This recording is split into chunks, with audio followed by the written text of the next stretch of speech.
আমাদের দলের পক্ষ থেকে আমরা যেটি বলেছি সেটি হলো যে প্রথমত গণহত্যার বিচার এবং আওয়ামী লীগকে নিষিদ্ধ করা। আজকে বিএনপির সাথে আমাদের যুগপৎ বৈঠক ছিল, সেখানেও কিন্তু আমরা একই কথা বলেছি। নিশ্চয়ই আপনি আমার বক্তব্য শুনেছেন।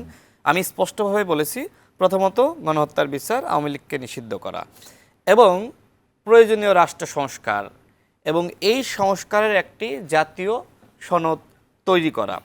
এবং ৩ নম্বরে আমরা বলেছি, যেহেতু প্রধান উপদেষ্টা বলেছেন যে ডিসেম্বরের মধ্যে ইলেকশন হতে পারে বা জুনের মধ্যে, তো সেই জায়গায় রাজনৈতিক দল হিসেবে আমরা বলেছি ডিসেম্বরের মধ্যে ইলেকশনটা হয়ে গেলে নির্বাচন নিয়ে যে ধরনের জটিলতা আছে ওই ধরনের জটিল পরিবেশ বা অনিশ্চয়তা বা ধোঁয়াশা তৈরি হয় না, দলগুলোর সাথে সরকারের একটা সম্পর্ক থাকে। এখন আপনি লক্ষ্য করেন যে এনসিপি একমাত্র দল হিসেবে সরকারকে ডিফেন্ড করছে। এনসিপি একদিকে দাবি করছে যে আমরা সরকারের সাথে সম্পৃক্ত না, কিন্তু আমার সহ আলোচক তিনি কিন্তু যতগুলো কথা বললেন সরকারের পক্ষেই কিন্তু বললেন। এখন এই সরকার, আমি মনে করলাম যে ফেরেস্তাদের মাধ্যমে এই সরকার গঠিত হয়েছে। সবাই ফেরেস্তা, সেটাই বলছি, মানে ফেরেস্তা বলতে ভালো মানুষ বোঝায়। ফেরেস্তা কারা? এই যে এনসিপির নেতারা, বৈষম্য বিরোধী।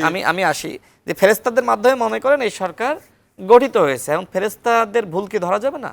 আপনি যে যা ভুল করছে আপনি সমালোচনা করেন। এই সরকারের ডক্টর মোহাম্মদ ইউনূস তার ইমেজ ছাড়া, আমরা কিন্তু একদম তার শেষ প্রান্তে, তার ব্যক্তিত্ব ছাড়া কিসের উপরে এই সরকার পরিচালিত হচ্ছে? একমাত্র ডক্টর ইউনূসের ইমেজের উপরে। এখন এনসিপি যদি মনে করে ডক্টর মোহাম্মদ ইউনূসের সফলতা মানে এনসিপির সফলতা, তাহলে এনসিপি কখনোই রাজনৈতিক দল হিসেবে দাঁড়াতে পারবে না।